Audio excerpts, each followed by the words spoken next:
بسم اللہ الرحمن الرحیم۔ 29 شوال حضرت ابو طالب علیہ السلام سے منسوب ہے، یکم ذی القعدۃ الحرام بی بی معصومہ قم سلام اللہ علیہ سے منسوب ہے۔ آج اب تک میرے پاس کوئی آفیشیل نیوز تو نہیں ہے، لیکن بظاہر امکان نہیں تھا کہ میلبرن کے افق پر ذی القعدہ کا چاند نظر آئے۔ دنیا بھر میں تقریباً نظر آ جائے گا سوائے میلبرن کے اور اطراف کے علاقوں کے۔ تو کل یکم ذی القعدۃ الحرام یہاں تو شاید نہ ہو، لیکن جو سن رہے ہیں مومنین، اگر ان کے ہاں کل ذی القعدۃ الحرام کی پہلی تاریخ ہے تو وہ، اور آپ کے ہاں اگر پرسوں ہے تو نماز اول ماہ کو میں یاد دلا دوں آپ کی خدمت میں۔ ذی القعدۃ الحرام یہ وہ مہینہ ہے کہ جسے اجابت دعا اور گناہوں کی مغفرت کا مہینہ قرار دیا گیا ہے۔ ذی القعدہ بڑا اہم مہینہ جس پر کم توجہ جاتی ہے۔ رجب المرجب، شعبان المعظم، رمضان المبارک پر پھر بھی لوگ توجہ کر دیتے ہیں، ذی القعدہ پہ کم توجہ۔ ذی القعدہ ہی کے مہینے میں بی بی معصومہ قم کی ولادت ہے، یکم ذی القعدۃ الحرام۔ ذی القعدہ ہی کے مہینے میں امام رضا علیہ السلام کی ولادت ہے، 11 ذی القعدۃ الحرام۔ ذی القعدہ ہی کے مہینے میں اللہم صلی علی محمد و علی محمد۔ ذی القعدہ ہی کے مہینے میں دہو الارض ہے، زمین کا بچھایا جانا، 25 ذی القعدۃ الحرام۔ ذی القعدہ کے مہینے میں خاص امام رضا علیہ السلام کی زیارت مستحب ہے۔ ذی القعدہ کا مہینہ تمہید کا مہینہ ہے حج کی۔ یہ جو ذی القعدہ ہے نا، یہ ذی القعدہ کا مطلب کیا ہے؟ یہ ذی القعدہ کو ذی القعدہ کہتے کیوں؟ اس لیے کہ عربوں میں قبل از اسلام ہر بے سروپا بات پہ جنگ ہوتی تھی، آپ کو معلوم، اور وہ جنگ جاری رہتی تھی نسلوں تک۔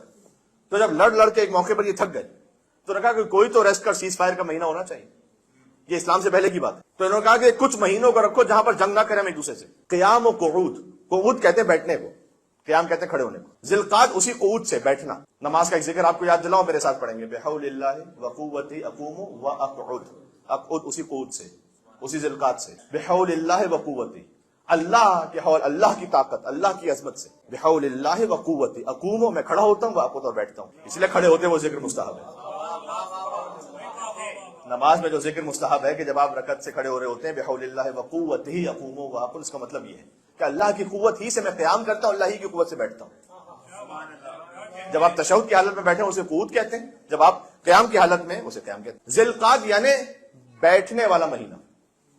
لیکن ہر مہینے کے لیے اس کی وجہ تسمیہ ہے، نام کیوں رکھا گیا ہے؟ رجب الاسب کہا جاتا ہے رجب کو، اسب یعنی ڈاؤن پور، اس لیے کہ اللہ کی رحمت موسلا دار بارش کی طرح برستی ہے رجب میں۔ شعبان یعنی تقسیم کرنا کسی شے کو۔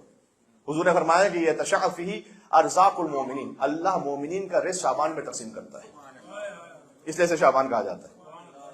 رمضان یعنی کسی شے کا جلا دیا جانا، لأنہ یرمغ الذنوب، اس لیے کہ رمضان میں اللہ مومنین کے گناہوں کو جلا دیتا ہے۔ ہر مہینے کی ایک وجہ تسمیہ کہ کیوں کس مہینے کو نام دیا گیا۔ تو ذی القعدہ یعنی بیٹھنے کا مہینہ، یعنی اس میں اب جنگ نہیں کریں گے ہم۔ ذی الحج یعنی حج والا مہینہ۔ تو 3 مہینے انہوں نے ایک ساتھ رکھے۔ محرم یعنی احترام والا مہینہ، تو ذی القعدۃ الحرام، ذی الحجۃ الحرام، محرم الحرام، اور ایک رجب کا مہینہ اختیار کیا۔ یہ 4 مہینے وہ ہیں کہ جس میں ہم آپس میں جنگ نہیں کریں گے۔ قرآن میں آیت ہے یسألونک عن الشہر الحرام، سورہ بقرہ کی آیت ہے کہ اے حبیب آپ سے سوال کرتے ہیں ان حرام مہینوں کے بارے میں جس میں جنگ کرنا حرام۔ ایک آپ کو دلچسپ بات بتاؤں، یسألونک، اے رسول یہ آپ سے پوچھتے ہیں، آپ سے سوال کرتے ہیں، یہ 14 مرتبہ ہے قرآن۔ 14 اللہ نے صاحب سلونی بھیجے، 14 ہی مرتبہ اللہ نے 14 سوال لکھے ہیں۔ یہ جو ہمارے ساتھی سن رہے ہیں، اگر کوئی، میں اپنے آپ کو خیر کوئی کسی قابل نہیں سمجھتا، لیکن اگر کوئی ابھی بھی جس نے جوائن کیا ہو، فرض کیجئے کہ محرم الحرام کا عشرہ کا ایک بڑا زبردست موضوع ہے، قرآن کے جتنے یسألونک ہے نا اسے نکالیے۔ اے حبیب یہ آپ سے یہ پوچھتے ہیں، اس میں جغرافیہ کا سوال بھی ہے، یسألونک عن الجبال، یہ آپ سے پہاڑ کے بارے میں پوچھتے ہیں۔ اس میں میٹا فزکس کا سوال بھی ہے، یسألونک عن الروح، یہ آپ سے روح کے بارے میں پوچھتے ہیں۔ اس میں فائنینشیل سوالات بھی، یسألونک عن الانفال، یہ آپ سے ملنے والے خزانے کے بارے میں پوچھتے ہیں۔ اس میں فقہی سوال بھی، یسألونک عن المحیض، یہ الگ الگ آیتیں پڑھ رہا ہوں میں ابھی خدمت میں، یہ آپ سے مستورات کے حیض کے بارے میں پوچھتے ہیں۔ یسألونک عن الاہلہ، یہ آپ سے چاند کی مختلف حالتوں کے بارے میں پوچھتے ہیں۔ قرآن میں 14 یسألونک ہے، کل ویسے 15 ہیں، لیکن ایک جو یسألونک ہے اس میں الگ سے کوئی سوال منشن نہیں ہوا، جو سوال منشن ہوئے وہ 14 ہیں۔ پہلا سورہ بقرہ میں، آخری سورہ نازعات میں 14 یسألونک، ہر ایک تقریر کا موضوع ہے۔ یسألونک یہ آپ سے پوچھتے ہیں عن الاہلہ، اہلہ ہے چاند کا پلورل، ہلال کا۔ یہ چاند کی مختلف حالتیں کیوں ہوتی ہے؟ کبھی چاند پتلا ہوتا ہے، کبھی پورا ہوتا ہے، ایسا کیوں کیا اللہ نے؟ قل ہی مواقیت للناس والحج، اے رسول ان سے کہہ دیجئے کہ یہ تمہارے وقت کو پہچاننے کا ایک طریقہ اللہ نے رکھا ہے۔ جواب اس کا ہے والحج، اور حج کب کرو گے؟ اس حج کو پہچاننے کے لیے اللہ نے چاند کی مختلف کیفیتیں رکھی ہیں۔ یسألونک عن الروح، یہ آپ سے روح کے بارے میں پوچھتے ہیں، آپ کہہ دیجئے کہ اللہ کا امر ہے۔ یہ جواب دیا حضور نے۔ تو 14 یسألونک ہے۔ یہ ابن عباس انہوں نے کہا تھا، حبر الامہ جنہیں کہا جاتا ہے، امت کی انک، سب سے بڑے مفسر سمجھے جاتے ہیں امت میں. تو ابن عباس نے کہا کہ یہ امت مصطفیٰ کی ایک شان ہے کہ انہوں نے جب اپنے نبی سے کچھ پوچھا تو سادہ الفاظ میں کہو تو ایک ڈھنگ کی بات پوچھی ہے. اس لیے کہ حضرت موسیٰ علیہ السلام کی امت نے جو ان سے پوچھا تھا وہ یہ تھا کہ ہم اللہ دکھاؤ. یہ حضرت موسیٰ علیہ السلام کی امت نے پوچھا تھا کہ وہ گائے کون سی ہونی چاہیے. تو کہا یہ جو مصطفیٰ کی امت نے پوچھا یہ بہتر سوال پوچھا ہے. اس میں سے ایک سوال یہ پوچھا کہ یسألونک عن الشہر الحرام، اے رسول یہ ذوالقعدہ پہ بات ہو رہی ہے، ابھی ذوالقعدہ شروع ہونے والا ہے. اے رسول یہ آپ سے حرام مہینوں کے بارے میں پوچھتے ہیں. حضور مکرم نے تشریف لائے نا، تو جو پہلے سے عربوں میں کچھ طریقہ کار رسومات جاری تھی، اس پر 3 طرح کے ریئیکشن تھے رسول اللہ کے. یہ خود پھر ایک پوری مجلس کا کم سے کم موضوع ہے. حضور نے کچھ ان کی سنتوں رسومات کو بالکل کرسٹل کلیئر کا یہ نل اینڈ وائڈ، یہ ہو ہی نہیں سکتا. انکاری بیہیویئر تھا حضور کا. مثلا شراب، حضور نے شریعت میں یہ نہیں کہا کہ اچھا شراب تھوڑی چل جائے گی لیکن زیادہ نہ پیو، نہیں، ایک قطرہ بھی نہیں. بت پرستی کا ایک قطرہ، کچھ بھی نہیں، ہو ہی نہیں سکتی بت پرستی. لکم دینکم ولی دین، تمہارا دین ہمارا نہیں ہو سکتی. کچھ رسومات کے لیے حضور کا جو ریئیکشن تھا وہ اصلاحی تھا. حضور نے منع نہیں کیا اس کام سے، لیکن اس میں ایک اصلاح کر دی. مثلا عربوں میں یہ طریقہ تھا کہ اگر کسی خاتون کے شوہر کا انتقال ہو جائے تو اس کی عدت وہ 1 سال تک رکھتے تھے. حضور نے کہا نہیں، عدت تو باقی رہے گی لیکن 1 سال نہیں، 4 مہینے 10 دن. اصلاح کر دی. مثلا عربوں میں یہ طریقہ تھا کہ وہ حج جب کرتے ہیں تو طواف کو برہنہ کرتے ہیں. برہنہ طواف حرام ہو گیا، طواف ہے لیکن برہنہ نہیں ہوگا. تو حضور مکرم نے کچھ چیزوں کی اصلاح فرما دی. مثلا عربوں میں طریقہ تھا کہ وہ لمٹ لیس شادیاں کرتے تھے، 50 بیویاں بھی ہوں تو ٹھیک ہے. تو حضور نے آگے اس کو 4 تک فکس کر دیا. اچھا یہ بات لوگ سمجھتے ہیں کہ پہلے 1 شادی ہوتی تھی تو 1 سے 4 تک ہے. نہیں، پہلے 50 ہوتی تھی، 50 سے 4 تک حضور لے کر آئے. اس طرف سے معاملہ ہے. کہا کہ اگر عدل نہ کر سکو تو ایک ہی کرو. اب خواتین کا مجمع کم ہو جائے گا، میں زیادہ تفصیل میں جاؤں گا.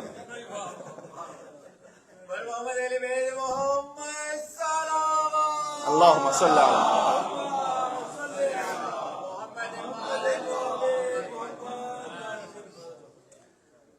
تو 4 تک اسے فکس کر دیا حضور. تو کچھ چیزوں کی اصلاح کی، کچھ چیزوں کو حضور نے ویسے ہی ثابت رکھا، چینج بھی نہیں کیا. ان میں سے ایک ہی ہے کہ 4 احترام کے مہینے یہ اسلام سے پہلے سے تھے، حضور نے اسی کو باقی رکھا. حضرت عبد المطلب نے جو خمس کی سنت رکھی تھی حضور نے اس کو ویسے ہی باقی رکھا. طواف کی تعداد کی سنت رکھی تھی ویسے ہی باقی رکھا. میں نے بھی آپ سے کیا. حضرت عبد المطلب نے اس وقت عربوں میں یہ اصول رائج کیا کہ باپ کی زوجہ باپ کے مرنے کے بعد نعوذ باللہ من ذالک بیٹا اسے شادی کر لیتا تھا. عرب میں طریقہ تھا. سورہ بقرہ میں باقاعدہ آیت نازل ہوئی.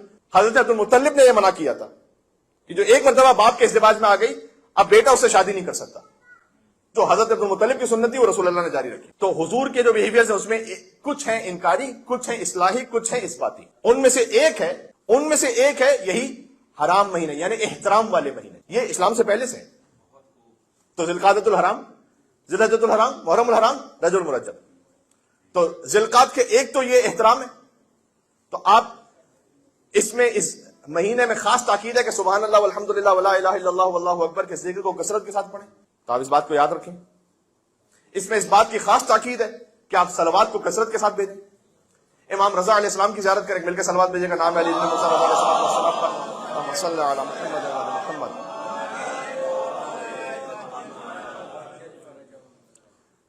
اور اس مہینے کی مناسبتوں میں سے بالکل پہلی مناسبت وہ آ رہی ہے یکم ذوالقعدۃ الحرام. اس بی بی کی آمد کے جس کے لیے 4 معصوموں نے زیارت پر جنت کی ضمانت دی. ایسا کسی امامزادے کے لیے نہیں. میں آپ سے اطمینان کے ساتھ کہہ رہا ہوں ایران میں فقط 8,000 امامزادے ہیں. ہر امامزادے کا ایک جیسا مقام نہیں، سب قابل احترام ہے. لیکن کچھ امامزادوں کا احترام فقط امامزادہ ہونے کی وجہ سے نہیں. ان کا احترام اس خاطر ہے کہ قرآن کی کتنی آیتیں ہیں جن کا مصداق آپ کو بی بی معصومہ کو نظر آئیں گی. جس میں سے ایک آیت میں نے خطبے میں پڑھی، آپ خود دیکھ لیجئے گا. میں آیت کا ترجمہ سناؤں گا تو آپ کو خود واضح ہو جائے گا کہ بی بی معصومہ کو کیسے مصداق ہیں. اس آیت کا واضح مصداق کہ من یخرج من بیتہ مہاجرا الی اللہ ورسولہ، جو اپنے گھر سے نکلے ہجرت کرتے ہوئے اور وہ ہجرت کر رہا ہو اللہ اس کے رسول کی طرف. ہجرت اپنے معاشی حالات کے لیے وہ بھی جائز ہے، حلال ہے، اپنی جان کی حفاظت کے لیے. لیکن ایک ہجرت ہے اللہ اس کے رسول کی طرف. اللہ کی طرف ہجرت کا مطلب کیا ہے؟ امام کی طرف ہجرت. ذہن میں رکھیے گا. جو ہجرت کرنے کے لیے نکلے من یخرج من بیتہ مہاجرا الی اللہ ورسولہ ثم یدرک الموت، سنیے گا، اور راستے میں اسے موت آ جائے. بی بی معصومہ قم جا رہی ہے مدینہ سے مشہد پہنچنے سے پہلے قم میں ان کی وفات ہو گئی ہے. ہجرت کرنے کے لیے نکلے, راستے میں موت آ جائے تو اب کیا ہے؟ فقط وقع اجرہ علی اللہ, اس کا اتنا اجر ہے کہ اللہ کے علاوہ کو جانتا ہی نہیں. اس کا واضح مصداق ہے بی بی معصومہ کو سلام علیہ.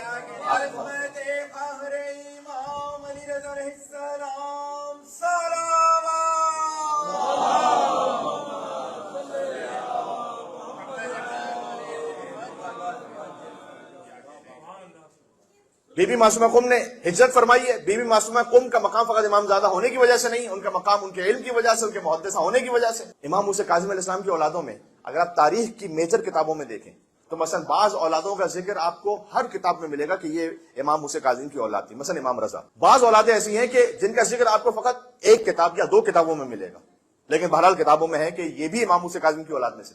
اگر کسی ایک کتاب میں بھی, یہ میں آج کی کتاب کی بات نہیں کر رہا جہاں سے 50 سال پہلے چھپی ہو, میں اس کتاب کی بات نہیں کر رہا, میں آج سے صدیوں پہلے کتابوں کی بات کر رہا ہوں جو ہماری سورس بکس ہیں. ان میں سے اگر کسی ایک کتاب میں بھی امام موسیٰ کاظم علیہ السلام کی اولاد کا اگر ذکر, مثلاً اگر ایک کتاب میں بھی ان سب کو بھی کاؤنٹ کر لیجئے تو امام موسیٰ کاظم کے بیٹے بنتے ہیں 23 اور امام موسیٰ کاظم کی بیٹیاں بنتی ہیں 41.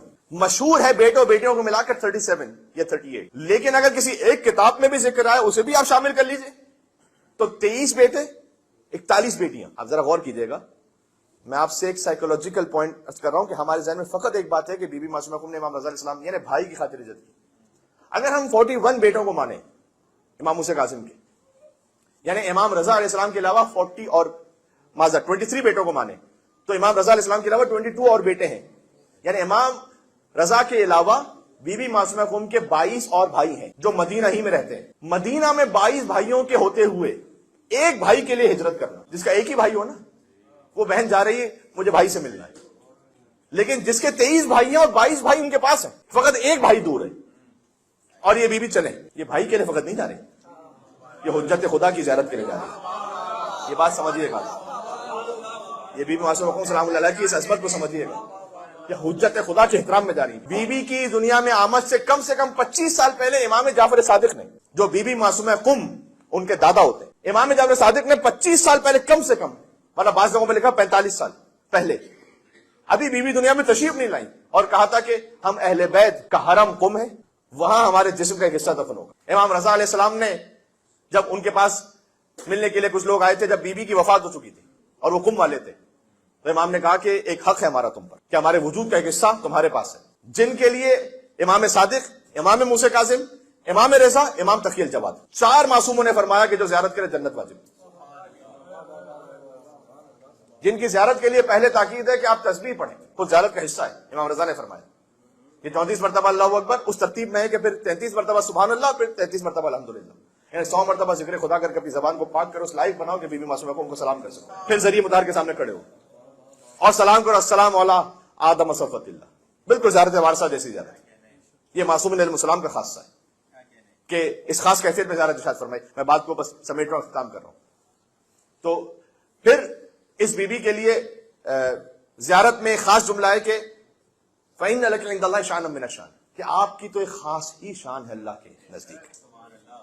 وَمَا تَسْلُبْ مِنِّي مَا أَنَا فِيهِ اللَّهُمَّ إِنِّي أَسْأَلُكَ أَن تَخْتِمَ لِي بِالسَّعَادَةِ.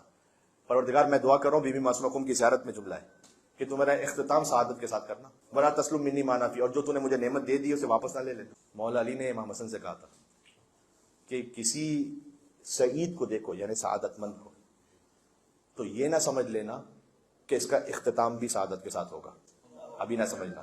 اور کسی شقی کو دیکھو تو یہ نہ سمجھ لینا کہ اختتام شقاوت کے ساتھ ہوگا. حضرت کمیل گزر رہے ہیں مولا علی کے ساتھ, ایک بہترین تلاوت کی آواز آ رہی ہے, بہترین. امن ہوا قانت آناء اللیل, کچھ ہیں کہ جو رات کے حصے میں کھڑے ہو کر اللہ کی عبادت کرتے ہیں. کمیل رکے, ابھی کچھ کہا نہیں تھا کمیل نے, ان کو اچھا بہت لگ رہا ہے. ہم انسپائر ہوتے ہیں بہت سی تلاوتوں سے, بہت سی چیزوں سے. مولا نے کہا کمیل اس کے بارے میں فیصلہ کرنے میں جلد بازی نہیں کرو, بس اتنا کہا, گزر گئے. کمیل کہتے رہے کہ اتنی اچھی کوئی تلاوت کرے تو مولا کیوں کہہ رہے ہیں.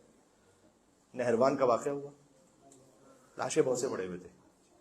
مولا علی ایک کے قریب پہنچے جو علی کے مخالف لشکر میں تھا, وہاں پہنچے, کمیل ساتھ میں تھے. فقط اس لاشے کو دیکھا مولا نے اور کہا کہ امن ہوا قانت آناء اللیل. علی نے وہی آیت پڑھنا شروع کی کہ جو اس وقت وہ پڑھ رہا تھا. موبائل نے خرید جا کر دیکھا تو وہی شخص تھا علی کے مخالف لشکر میں. ہائے ہائے یہ ہے علی یو علی. تمام ہو گئے بات. اللہ صلی علی.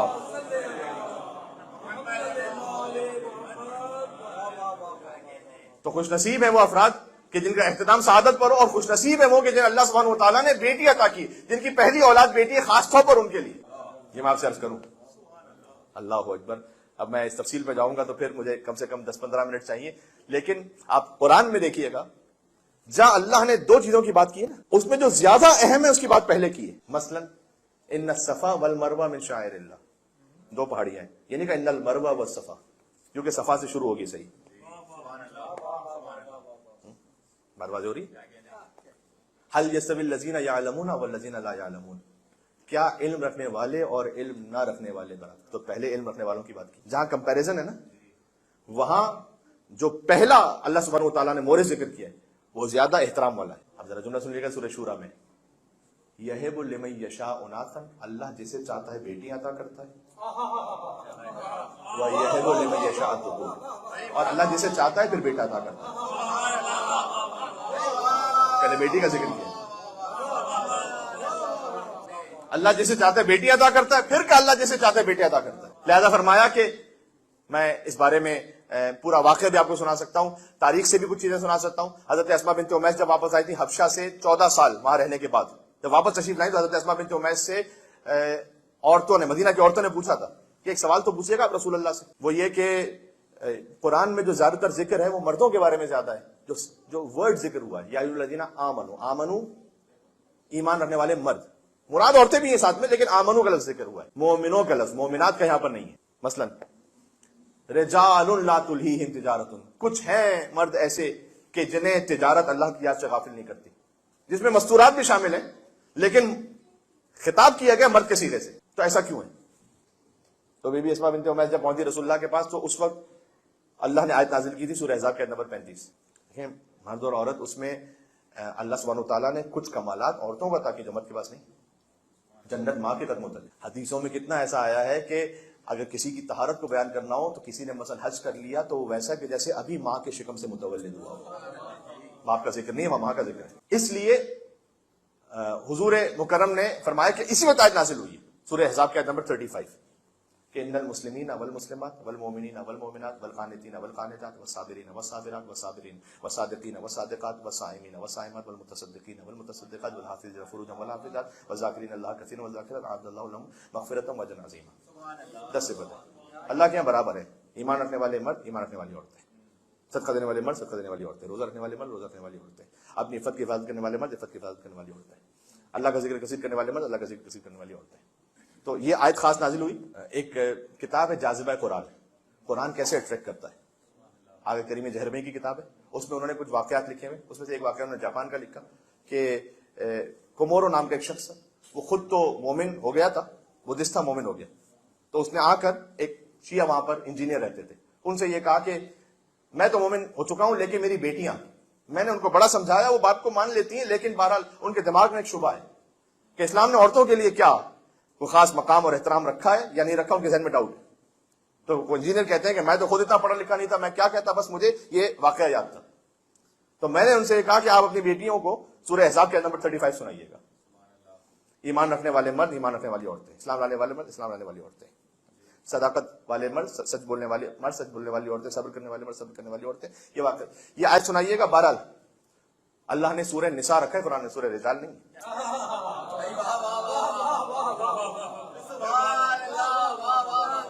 جو 3 الہی ادیان ہیں، بڑے ادیان، عیسائیت، یہودیت اور مسیحیت، جن کا تعلق اللہ سبحانہ وتعالیٰ سے، ان تینوں میں جو اہم ترین ہستی ہیں، یہودیت میں حضرت موسیٰ وَأَوْحَيْنَا إِلَىٰ أُمِّ مُوسَىٰ، ہم نے موسیٰ کی ماں کی طرف وحی کی. عیسائیت میں حضرت عیسیٰ علیہ السلام کی والدہ بی بی مریم، اللہ نے باپ نہیں رکھا، عیسیٰ کا ماں رکھی. اور مصطفیٰ کے ساتھ تو اللہ سبحانہ وتعالیٰ نے صلی اللہ علیہ وسلم کو اہتمام کیا کہ ان کی بیٹی کو 11 اماموں کی ماں بنایا.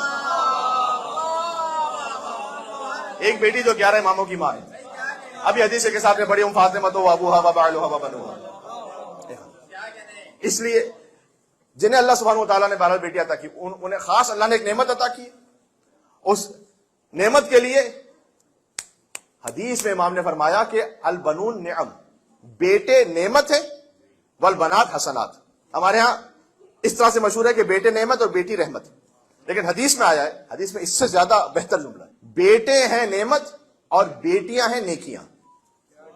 یہ لفظ حسنات، ربنا آتنا فی الدنیا حسنہ وفی الآخرۃ حسنہ. بیٹے ہیں نعمت، نعمت کا مطلب ہے مثلا گھر نعمت ہے، رزق نعمت ہے، اس طرح سے بیٹے بھی نعمت ہے. بیٹیاں ہیں حسنات، نیکیاں، مثلا نماز نیکی ہے، مثلا روزہ رکھنا نیکی ہے. بیٹے وہ ہیں دنیا کی نعمتوں کے ردیف میں، اور بیٹیاں ہیں آپ کی عبادتوں کے ردیف میں. یعنی فقط بیٹی کو پال لینا ہی عبادت ہے، یہ مراد ہے. صرف بیٹی کو پال لینا ہی عبادت ہے. آپ غور فرمائیں، یہ بھی معصومہ قوم سے بات تمام ہے.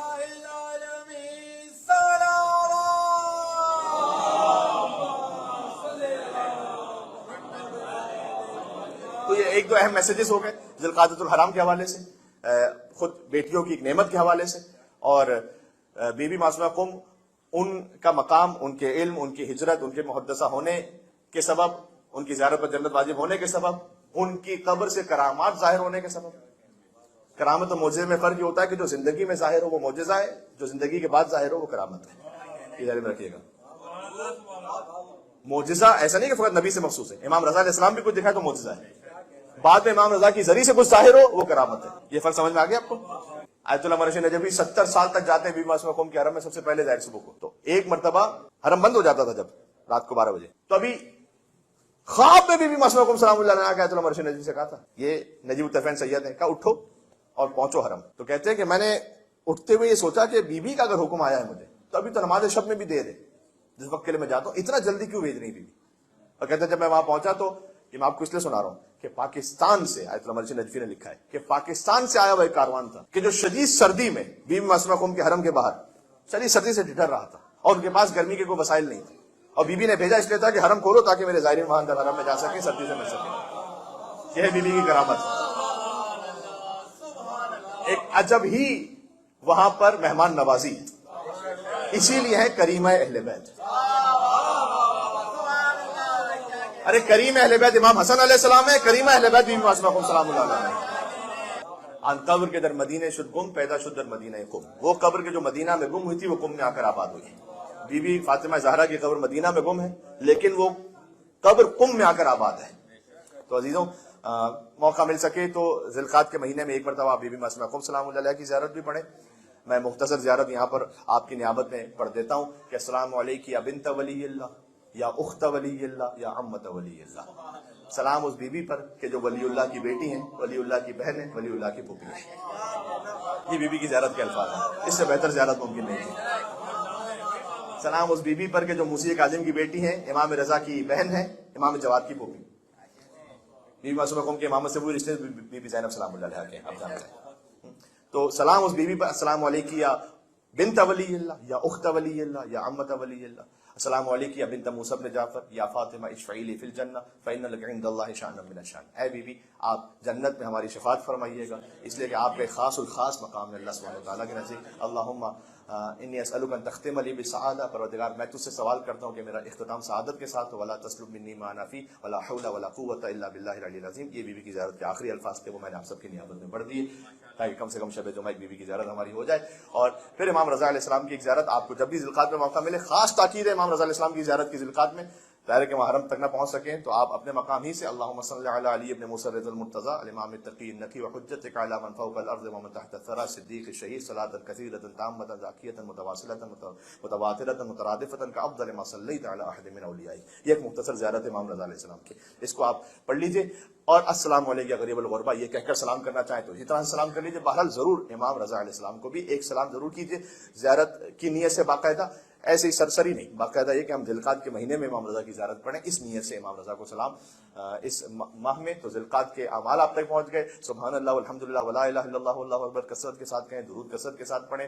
اور ذوالقعدہ کے مہینے میں دعو العرض کے جو کچھ خاص اعمال ہیں وہ بعد میں مجھے موقع مل سکا تو میں آپ کی خدمت میں پہنچاؤں گا. دعو العرض کے دن روزہ رکھنا 25 ذوالقعدۃ الحرام، اس کی خاص تاکید ہے. روزے یہاں پر جس مقام پہ گفتگو ہو رہی ہے بڑے چھوٹے بھی ہیں اس وقت، تو آپ آرام سے روزہ رکھ بھی سکتے ہیں، انشاءاللہ کوئی پریشانی کی بات بھی نہیں ہوگی. نیکسٹ شب جمعہ میں آپ کی خدمت میں فی الحال یہاں حاضر نہیں ہو پاؤں گا، اس لیے بہرحال آگے جو 10 دن آنے والے ہیں اس میں مجھے تقریباً 3 کانٹیننٹس میں جا کے بہرحال ذکر اہل بیت علیہم السلام کرنا ہے، تو نیکسٹ شب جمعہ کا پروگرام پوسٹپون ہوگا، ملتوی ہوگا، نیکسٹ شب جمعہ یہاں پروگرام نہیں ہو پائے گا۔ اس کے بعد کی جو شب جمعہ ہے اس میں جشن امام رضا علیہ السلام یہاں پر منعقد ہوگا، جو کہ وہ بالکل متصل ہوگا 11 ذی القعدۃ الحرام سے۔ تو اگلی شب جمعہ سے اگلی شب جمعہ انشاءاللہ ذکر امام رضا علیہ السلام کی محفل ہوگی، آپ سے بھرپور تعداد میں شرکت کی گزارش ہے۔ امید تو یہی ہے کہ اسی مقام پر ہوگی، اگر یہ مقام اویلیبل ہو گیا، اگر اویلیبل نہ ہو سکا تو آپ اناؤنسمنٹ دیکھ لیجئے گا، کہیں نہ کہیں کسی مقام پر اطرافی میں ہم کوشش کریں گے کہ امام رضا علیہ السلام کے جشن کی ایک محفل منعقد کر سکیں۔ کرنی ہے مجھے شاہ خراسان کی باتیں اور اسلام سے پہلے کے مسلمان کی باتیں۔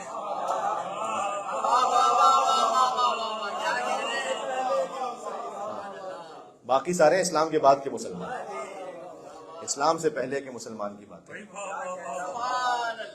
ایران پر یزدان کے احسان کی باتیں کرتا ہوں میں، قرآن سے قرآن کی باتیں۔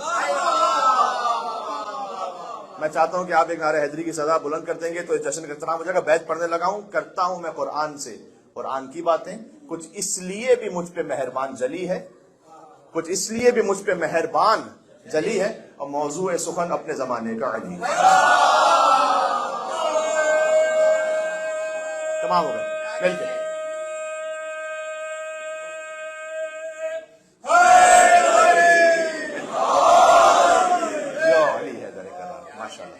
بیوی کو ہدیہ کرتے ہوئے بلندتر نعرہ صلوات، اللہم صلی علی محمد و آل محمد وعجل فرجهم۔